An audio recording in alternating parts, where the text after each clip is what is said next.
Hello and welcome to the European Report. Here we are once again in the European Parliament here in the heart of Europe. In today's programme we're discussing the EU guidelines towards Israel and the Palestinian Authority. Also looking back at the last 40 years in the relationship between the European Union and Israel and asking what does the future hold. I'm joined in today's programme by Sari Essayah, MEP from Finland. Welcome back to the European Report. And to Andrew Tucker from ECI, and it's a great honour and privilege to have Andrew Serin, MEP and former Romanian Foreign Minister on the programme today.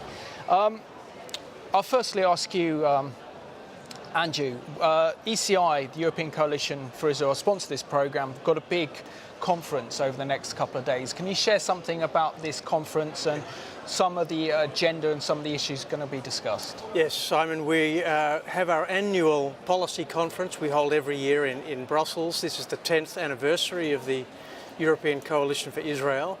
So we're really delighted that this year we can celebrate our 10th birthday. The European Coalition for Israel started in 2003 and is an initiative of many Christians and non-Christians who are coming together to unite around Israel and the Jewish people in Brussels and the European institutions.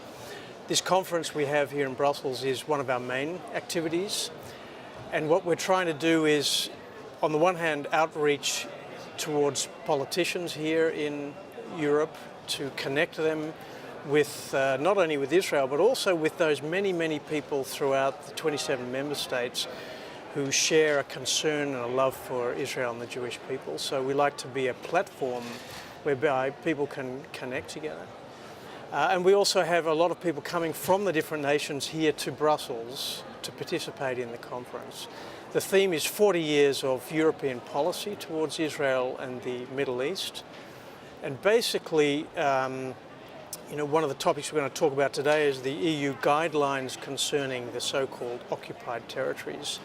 We want to put it in perspective and see, all right, how is it that Europe has got to the point it's got to today in terms of its policy towards Israel? Where's that policy come from? What's it being driven by?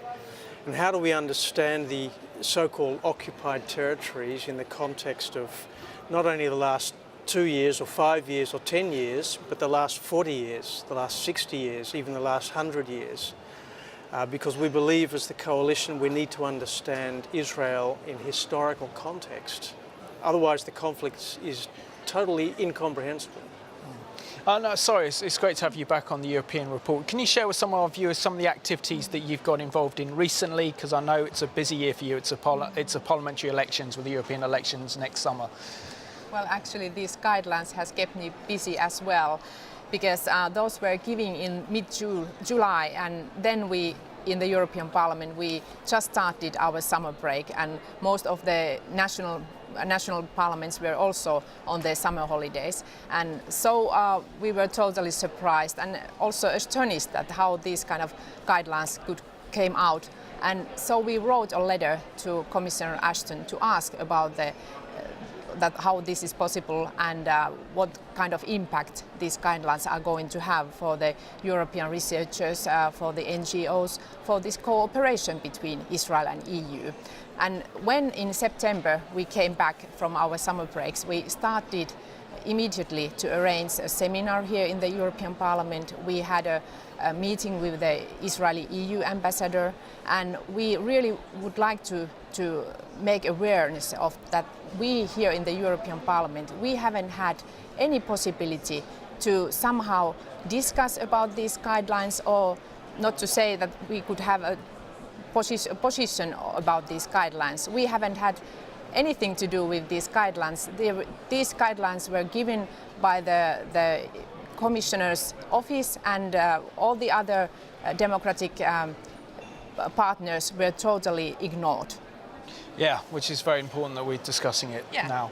And it's such a coup to have you, Adrian, on the European Report, to have a former Foreign Minister of Romania. Can you explain a little bit about your role and some of the challenges you faced being Foreign Secretary for Romania? Well, I must say that, and I'm proud to remind that my country didn't interrupt the diplomatic relation with Israel since the state was self-determined and recognized internationally. And this is a unique example among the countries forming the former Soviet bloc. So after 1967 war, all other countries were asked by Soviet Union and followed, accepted this request to interrupt the diplomatic relations with Israel. And this happened with one exception, and that exception was Romania.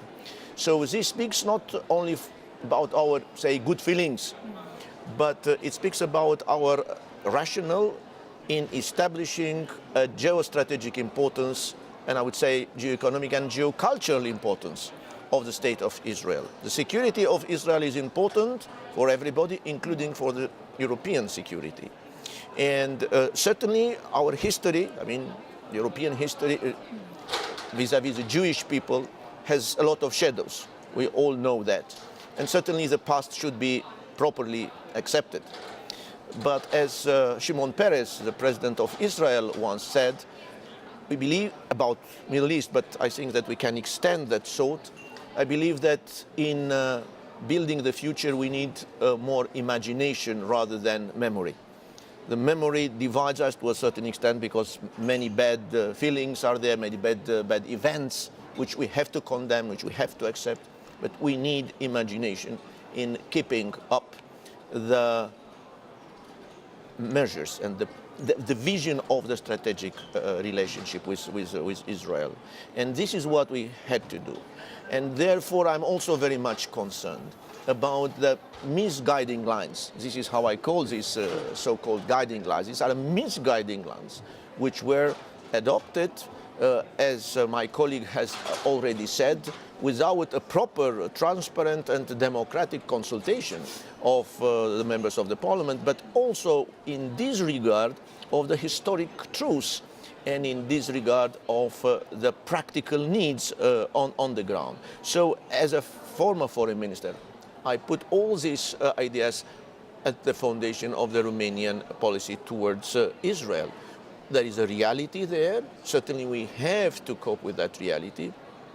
As we always said, we have to understand all interests of all states in the area, but we have also to understand that we must build a proper system of security, and no state, no people, no party in that area could treat its own security casually, and we cannot, should not treat casually security of the state. And just drawing from your experience as being a former foreign secretary, what do you think some of the challenges facing Israel today in the realms of public diplomacy and the world of international relations? Well, I think that many times Israel faces prejudices. Many times Israel faces the lack of understanding. But also many times Israel faces the consequences of not only of the lack of vision, short-sightedness of many policymakers in the world, and I have in mind Europe, but also some kind of populism, which is unfortunately fashionable nowadays, and which is always, associated with some kind of a new kind of anti-Semitism, which is anti-Israelism. It is a resurrection of the old evils because we are confronted with challenges like the economic crisis, like political crisis. It's a crisis of democracy in the European Union. We have a crisis of democracy in Europe, and because we do not have easy answers to these major problems, we find, all kind of answers which are related to, things like attitude, like nationalism, like populism. And one expression of this populism is indeed the way in which we approach the Israeli issue. I believe that we certainly have to build a secure Middle East. And this is for the sake of all of us. And a secure Middle East could not ignore the aspiration. You are a lawyer, I'm also a lawyer, but I forget for a minute that I'm a lawyer. I don't think that the legalistic approach in this case is the most important one.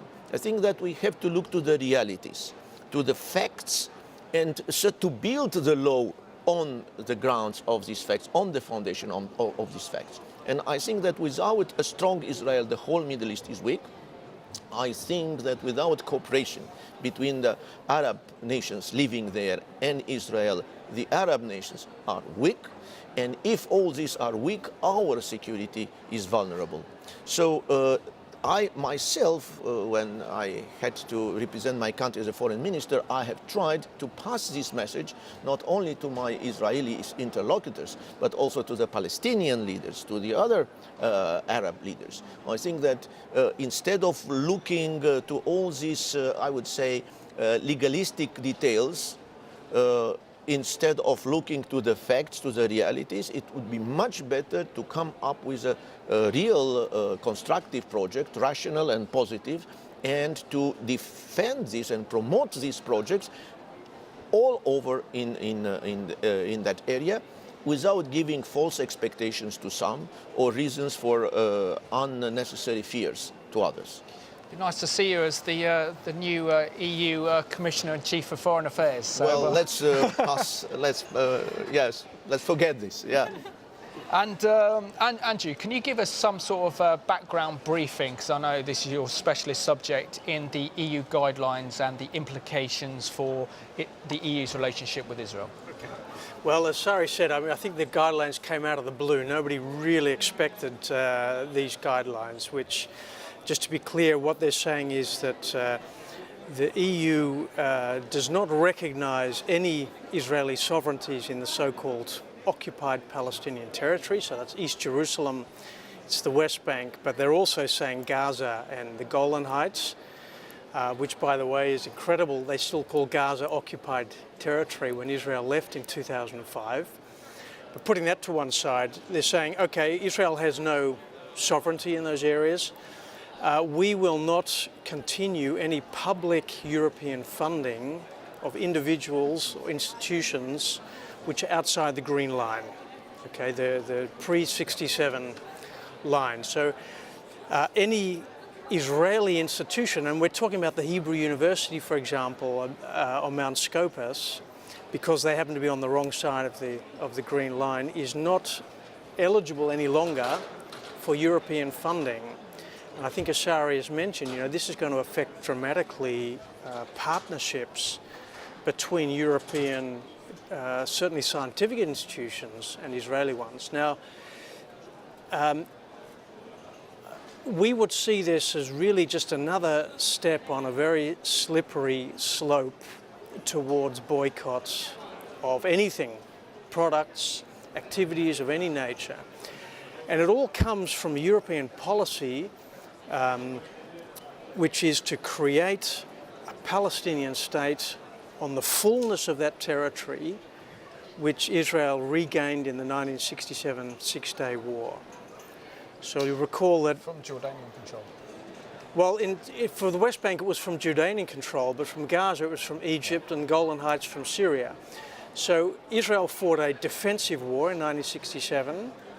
It took the initiative to attack Egypt in that war because it was threatened, and the international community accepted that Israel was acting defensively.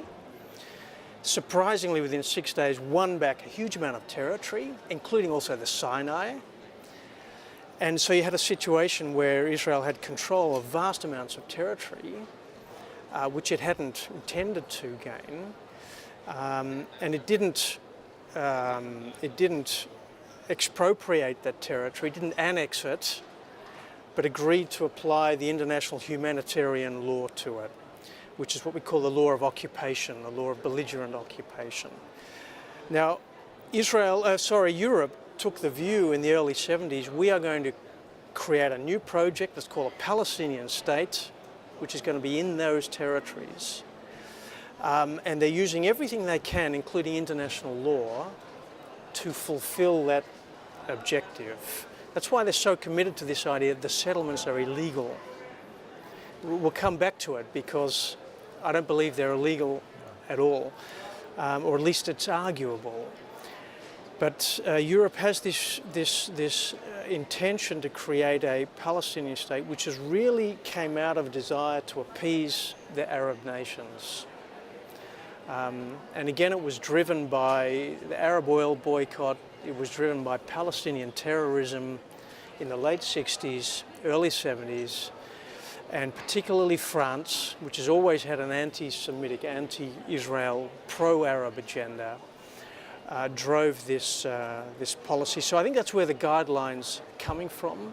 In themselves, perhaps it's not such a huge issue, but I think it's another sign that Europe is on this track of denying the right of Jews to live in Jerusalem and Judea and Samaria. I mean, it's incredible. The Jews are not even allowed to live in their biblical homeland.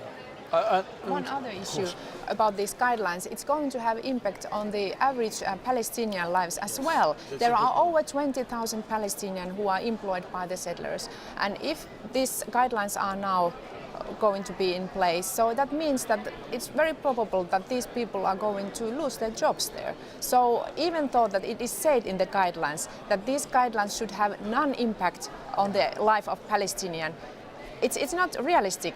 It's really, if you are going to close down enterprises in that area, if you are going to close down research projects on that area, of course it's going to have impact on everyone's life on that area. So it's going to have an impact on their lives as well.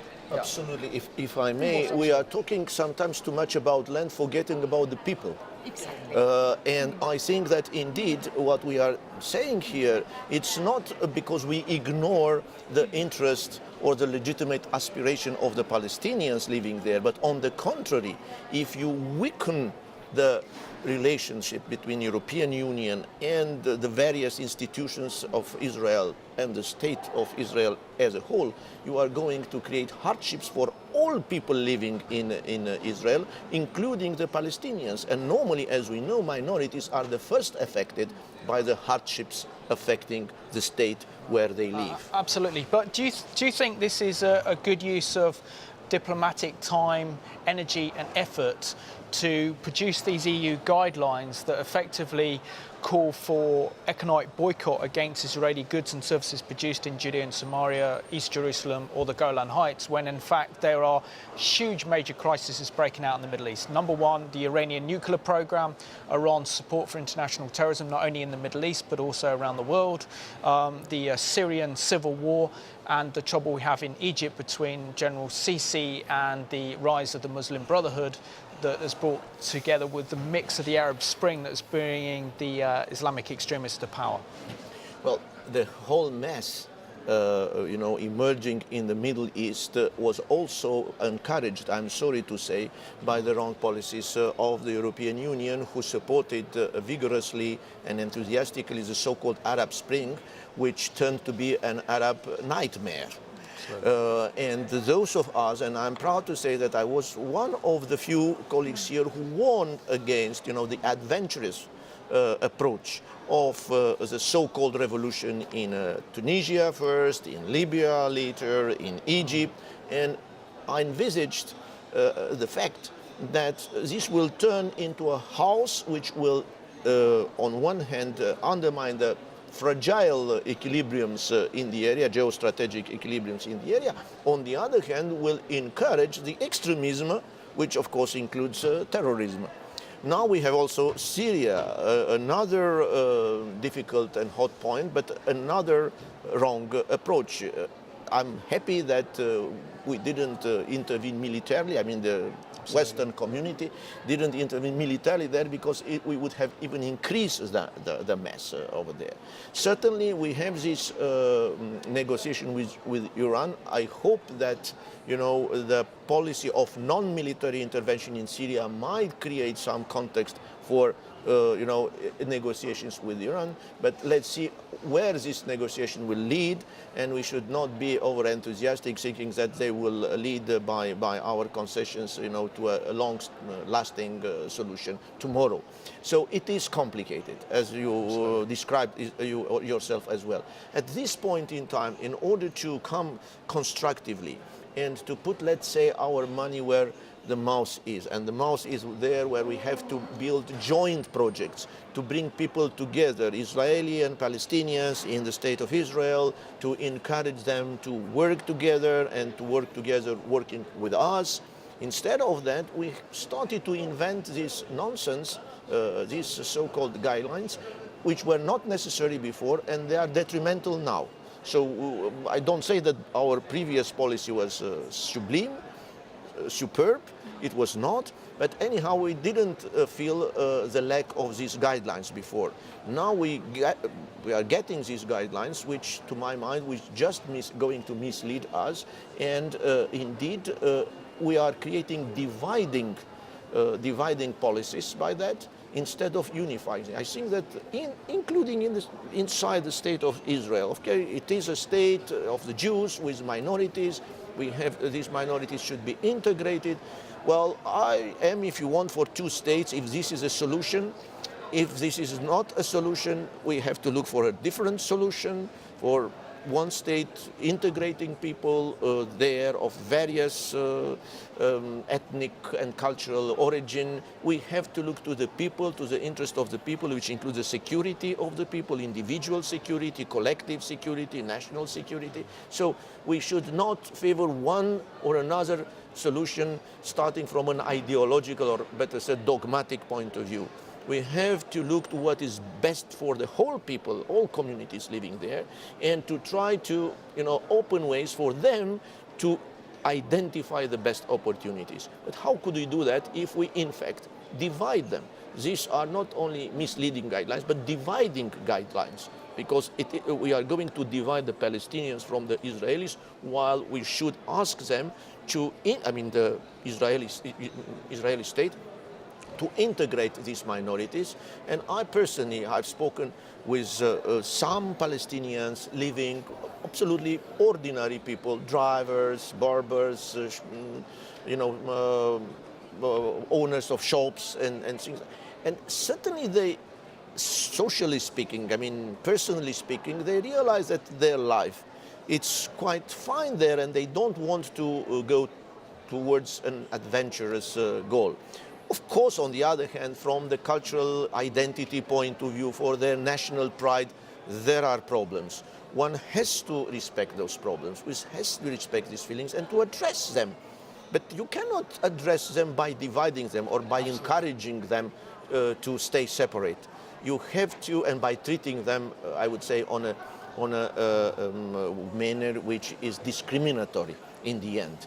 In a manner which is discriminatory. And I would also say that this has to do a little bit more with the European Union narcissism, I would call. We consider ourselves to be, above everybody and the only source of good examples and good models. And we feel ourselves free to give lessons to everybody. No, I think a different policy is necessary, a unifying policy, not a dividing policy. No, it's a very good point. Angie, I'm just going to quote you something from the EU guidelines. They state that these guidelines are set out the conditions under which the Commission will implement key requirements for the award of EU support to Israeli entities or their activities in the territories occupied by Israel since June 1967. Their aim is to ensure the respect of EU positions and commitments in conformity with international law on the non-recognition of Israel's sovereignty over the territories occupied by Israel since June 1967. These guidelines are without prejudice to any other requirement established by the EU legislation. The territories occupied by Israel since June 1967 comprise of the Golan Heights, the Gaza Strip, the West Bank, including East Jerusalem. What is the historical and legal claim regarding the disputed territories that the EU is contesting? Okay, so basically Europe is saying, and it's always said since 1967, is that Israel has no right to be in the territories. And they're going even further. Not only does Israel have no right to be there, but not even individual Jews have a right to be there. So I think one of the concerns about the guidelines, and I think it's picking up on this very point, is it's dividing peoples. It's one thing to say, let's have a Palestinian state, but the Palestinians are going further, and Europe's buying into that claim that a Palestinian state must be Yud and Rein. Jews are not even allowed to live within a Palestinian state. So you have a state of Israel that's democratic. It's a Jewish state, but it's democratic. 20% of Israelis are Arabs, or at least non-Jews, and they live there as a minority. They're protected. They have freedom of speech, freedom of religion, and all the rest of it. On the other side, we're creating a Palestinian state which is going to be completely ethnically cleansed of Jews. And Europe is supporting that policy by saying that Jews, settlements are illegal within the territory. So that's one point of concern. But what Europe completely overlooks is the fact that prior to 1948, prior to the creation of the Israeli state, you had a thing called the Mandate for Palestine. So Israel didn't come out of nowhere. It wasn't created in a vacuum. It wasn't created out of the Holocaust. It was created out of a series of events after the First World War, already in 1918 to 1922, whereby when the Ottoman-Hungarian Empire collapsed, the Allied powers won the First World War, and they were faced with the decision, well, what do we do with the Middle East? So you had these vast areas of what is now Iraq and Syria and Jordan and Israel and Egypt. And the sovereign powers who won the war decided we're not going to colonize it, we're not going to create colonies, we're going to give these people independence, the right to self-determination. And they created a system of mandates. And they said, okay, the Middle East is comprised of a whole bunch of different peoples, and one of them is the Jewish people. The Jewish people belong in the Middle East. They're not foreigners to the Middle East. They're one of the minority groups, and they deserve a nation of their own as well. And we call that Palestine. And that's going to become a Jewish homeland. And the international community decided to do that through the League of Nations. They created this mandate for Palestine, which is to become a Jewish homeland. And the British had the responsibility to make sure that happened. Now, things went wrong because the Arabs don't like it when the Jews have national supremacy, or not supremacy, but sovereignty. There's always been an element within the Arab nations that has objected to the idea of the Jews having any form of nationhood. So the British were in a difficult position, but the underlying point was the mandate was intended to create sovereignty for the Jewish people. And that's how the Jewish state was born in 1948, when the mandate, or at least the obligations of Great Britain, came to an end. But Europe completely overlooks that. And they've said, all right, no, we put that all to one side, and we give in to the Arabs, who say, all right, well, we sort of accept that there's this Israeli state in the western part of Palestine, but we want to create this new Palestinian state. Now, by the way, let's not forget that in 1948, it was Egypt, Syria, Iraq, Lebanon, Jordan that attacked this new state of Israel. If they hadn't attacked the state of Israel, we wouldn't have a problem today. There would be no Palestinian refugees. There'd be no problem we're trying to solve. They rejected the partition plan. They've always rejected their own statehood. So I think Europe is overlooking the fact that there is a significant, let's say, culture within Palestinian society, which they're not looking for a piece of land. They're looking to get rid of Jewish statehood. That's what the Palestinian Liberation Organization is all about. And that's a good history lesson, thank you. Thank you. And how damaging are these EU guidelines towards the Israeli-EU relations? They are damaging because I think that Israel is going to put in these guidelines, in this cooperation, some 600 million euros from their side. And if now Israel is going to withdraw this money, it's going to be a huge disappointment for all these projects, what we are planning to have together, for all these possibilities what EU and Israel could build together. And so it's damaging EU as much as it's damaging the Israeli side. And well, it would be a really disappointment for cooperation, for trade as well. So I think that Europe is really shooting its own foot with these guidelines, and also the timing of these guidelines. I said in the beginning that because all the European politicians were on the summer holiday, but there was another problem with the timing, because the peace talks between Israel and Palestinian Authority, they were just about to start. And for example, foreign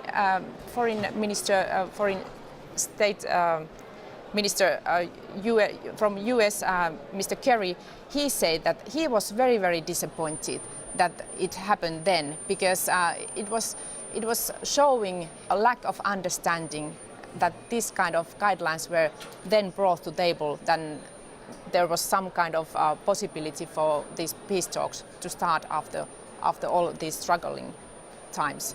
That's interesting, thank you. And Adrian, doesn't the EU guidelines go against the EU's original policies when they became sponsors of the Oslo Accords that were signed in 1993 between the Israelis and the Palestinians?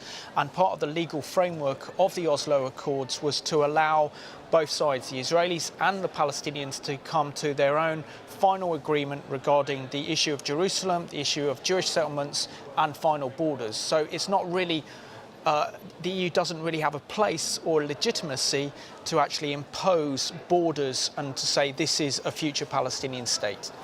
Well, the matter of borders is a matter of negotiation. So if somebody is coming in, is rushing in and deciding the borders before the parties concerned come to an agreement, already that intervenient disturbs and undermines the possibilities of getting an agreement.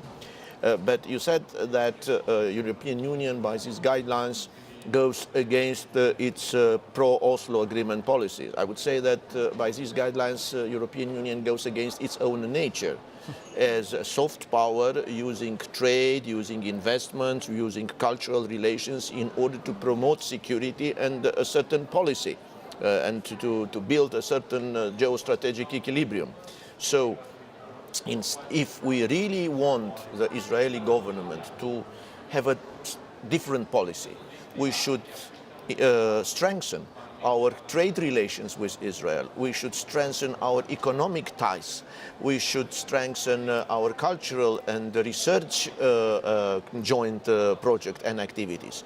Now, by excluding virtually Israel from the 2020 horizon, which is a very broad program, including technological development, including all kind of solutions for the energy and things like that. By doing all this, by excluding Israel via the guidelines, as a result of the implementation of the guidelines, in fact, we diminish our capacity to influence on the policy of Israel if we so wish. And eventually, as you said, we were in favor of a two-state solution, very well. Certainly we have to continue to assist, but we cannot assist properly if we support one side and we deny the economic support to another side, to the other side, on whatever what grounds. I don't think that this is a policy which is consistent with our scope, and it is consistent with our nature, the proper nature, the mere nature of the European Union, as a soft power, as we always like to call ourselves. And Andrew, according to my notes here, the EU guidelines consider territories outside of the Green Line as the occupied Palestinian territories, in which they refer to the pre-1967 borders, which are in fact the armistice lines created after Israel's War of Independence in 1948. By the EU actually using this language and referring to occupied Palestinian territories and what have you, isn't there a great danger there that the EU has already taken a position, and that's the maximum Palestinian position in terms of being a negotiator in these peace talks? Yeah. Look, there's a couple of things. I mean, the international community has bought into this language of occupation. By the way, I mean, international law doesn't prohibit one country occupying territory of another country. It simply says when there's a conflict and one nation takes control of territory of the other nation as a result of that conflict, it must comply with certain obligations. It must protect the local community, it must act equitably and fairly and all the rest of it. But the very fact of occupation, there's nothing illegal about it. But you know, the whole law of occupation was really intended to deal with a very different situation. You know, I mean, just talking with a dear colleague from Romania, it was intended to deal with the whole issue of, you know, Soviet and Nazi transfer of populations after and during the Second World War. You know, there were massive population transfers happening in Transylvania, in the Ukraine, in Poland, in Germany, to ethnically cleanse parts of Europe. So the law of occupation, the Fourth Geneva Convention, was intended to prevent that sort of thing happening again. Now it's being applied to the West Bank, where there's no question about massive population transfers. Israel's not transferring its population into Palestine, and it's definitely not to the detriment of the Palestinians. No land is being stolen from Palestinians. If that happens, the Palestinian goes to the Supreme Court of Israel and makes a claim. They have a right to do that. There are laws and procedures involved. And Israel's not planting a population there. It's facilitating it, yes. It's making it possible. It's even financing it to some extent. But it's not stopping the creation of a Palestinian state. It's not stopping the Palestinians living freely. The Palestinians are saying, well, if the Jews live there, we can't have Palestinian statehood. It's absolute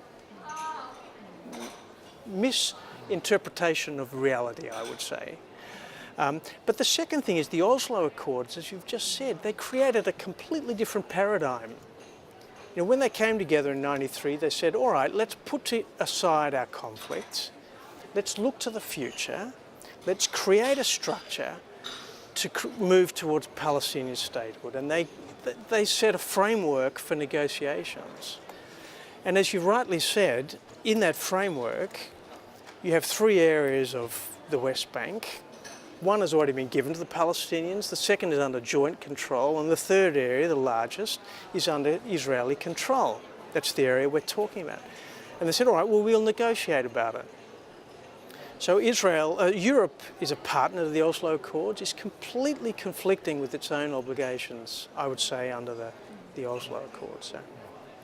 Yeah. And sorry, all of us want to see a genuine peace emerge between the Israelis and the Palestinians, particularly the EU's invested so much into this effort. But when it comes down to actually creating that genuine peace, surely the European Union, the European Parliament can do more to stop the incitement towards hatred and violence through the Palestinian education system and through their media, saying the best thing that you can be in Palestinian society is a shaheed or a suicide bomber against Israel, and not even recognising the existence of a Jewish state in Palestinian textbooks. How is that going to bring a genuine grassroots peace and reconciliation? Well, several MEPs, including myself, we have tabled many questions to Commission to ask about the transparency of the EU funds and how they are using these funds. And until now, we haven't got any proper, accurate answer for these questions, and it's really sad. And for example, I asked that how is the situation in the Middle East different from the situation from, let's say, Sri Lanka or Iran or Iraq, where EU is also giving funding, but we have a lot more transparency that how that money is used. And it seems to that Middle East is somehow some kind of exclusion of these rules of transparency.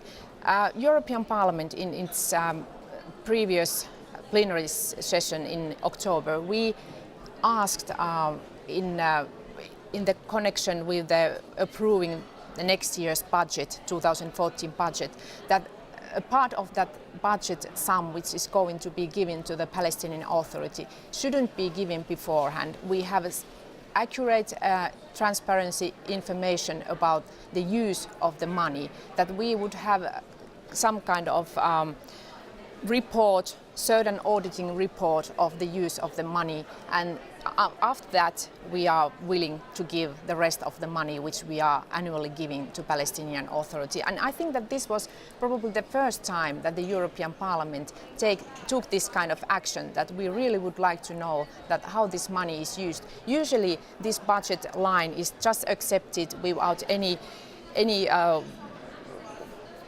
kind of votes or any whatsoever requirements, but this time European Parliament was showing some guts. What will be the effect of that? I mean, do you have the power to? Yes, it's now in the budget agreement that there must be a certain report, auditing report of the use of the money, and after that the rest of the Palestinian aid would be given to them, but not beforehand, and that was some kind of change in the spirit of the European Parliament, and a good step, I would say. Yes. And Adrian, according to the Sunday Times, the Palestinian Authority over the last 4 years has lost nearly $3 billion US dollars in financial aid given by Europe in a leaked report by the European Court of Auditors. Shouldn't the EU be held to account for the wasting of taxpayers' money in times of unprecedented financial difficulties all across Europe? Well, we don't need the Sunday Times. It is common knowledge already that a lot of money coming from eventually the pocket of the European taxpayers are either vanishing in very unclear context or they are ineffectively used. I do believe that one answer to the question of security and fulfillment of all legitimate aspiration of all people in the Middle East, including the Palestinian, would be through the economic development and social welfare of the Arabs, and in our particular case of the Palestinians. This would be crucial, this would be essential, and from this point of view the European Union could do something, but we have to indeed be concentrated on that target. We have to assist and insist towards the Palestinian Authority to be more politically responsible, to be more economic target-oriented, and indeed to do specific things and to make specific steps in order to achieve that kind of economic development which will bring together with itself some kind of more security for that community this time, more freedoms, because freedoms are coming together with security, more democracy because democracy is coming together with freedoms, and so we could build indeed a secure region where every nation, every people, every community could find its satisfaction. To my mind, this is the way we have to move, and not through this kind of I would call them political speculations, which would be maybe very interesting for the media, but not so effective in the positive sense for the people living there. People are the most important to my mind, and their security. Absolutely, but if we look at the transfer of EU funds, which is in billions of euros, couldn't that money be better spent with more transparency? Better, for example, money should be given only when hate education is eradicated, reform of the Palestinian media, its education system, also its issue to do with human rights, opposition from journalists who write something critical of Mahmoud Abbas are put in prison, even ordinary Palestinians writing something on Facebook criticising the Palestinian Authority are then arrested. So surely that money could actually be used to actually make a better Palestinian society rather than just going to the Palestinian Authority without any checks or balances. Well, you know, in order to use effectively the money, I think that two conditions are to be met. Number one, to have a good, clear, transparent project. Number two, to have an appropriate context in which the money could be spent. So we have to look to both, and I'm afraid we don't look to none of these two properly. So let's see what are the projects which are funded by our money, with our money, and let's look to the context in which this project has to be implemented. So, as you said, well, democracy comes with development, but development is favorized by democracy, by human rights, by pluralism of the society, by transparency in the society. So we have to look both and to have to be more active. To my mind, we are not so active, not enough active in doing these things, in working with Palestinians in order to define better the projects, in order to choose the best project, in order to use effectively the money, and also to work with them more effectively in building the democratic political context within which indeed this project could be implemented. And we give money on one way in order to make here in the European Parliament nice reports that we paid the money, so everything is fine. And on the other hand, we are looking for this type of guidelines which try to show that we are sophisticated in thought. This is not sophistication, it's simply short-sightedness. And Andrew, let's say that Israel implemented the entire EU guidelines, and suddenly tomorrow the Israeli government decides, you know what, we're going to pull out of the Golan Heights. We are going to give a complete Palestinian state to the Palestinians, including East Jerusalem. Wouldn't there be a great danger then, as what's happened with Israel's unilaterally pulling out of Gaza in 2005 would result in Hamas within a few months overpowering a coup d'etat the Palestinian Authority, and now Israel has to deal with a terrorist entity on a border, and also the Golan Heights would then embroil Israel into the Syrian civil war? Well, the thing that amazes me is, I mean, for over 40 years, Europe has been pouring money into the Middle East. Really, it's not just the Palestinian Authority, but we've been supporting Egypt and Syria. You know, how many millions and billions of euros, and not to forget what's come out of the United States and other Western countries. And we've been pouring it into the Middle East to try and create democracy and freedoms and all the rest of it. And for some reason, and I think this is the big question we have to ask ourselves, for some reason it's just not working. You know, democracy doesn't seem to be developing.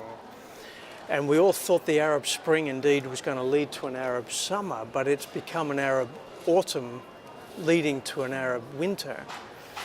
And there seems to be something in at least a part of the Arab culture, political system, whatever it is, which is resisting true democracy and freedoms. So to my mind, you know, this is not against the Arab people, because I think the bulk of Arab people are suffering. The Syrian people are suffering desperately. The Egyptian people are suffering desperately. By the way, you know, we call them all Arabs, but I think part of the problem is they're not genuinely Arabs.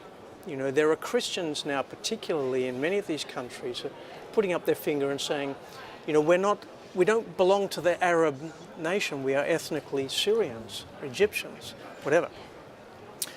But so there's a real issue, I think, of culture, and I think the Palestinian Authority is one example of that, and I fully agree. I mean, I think if this thing comes to pass, we've seen it in Gaza with Hamas, we're going to see radical, I'm afraid, Islamic terrorism, jihadic terrorism, which is so opposed to the Jewish people, but also Christians. Let's not forget the Christians in the Middle East, who are also being wiped out.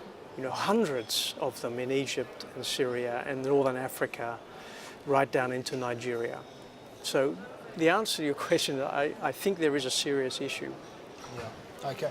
I just want to thank you all for watching today's European report here from the European Parliament, the heart of the European Union. As we know, it's important to get an understanding of these EU guidelines and certainly to contest with them. Write to your MEP like Sari and also Adrian across Europe and demand your politicians take action. So thank you for watching today's European report.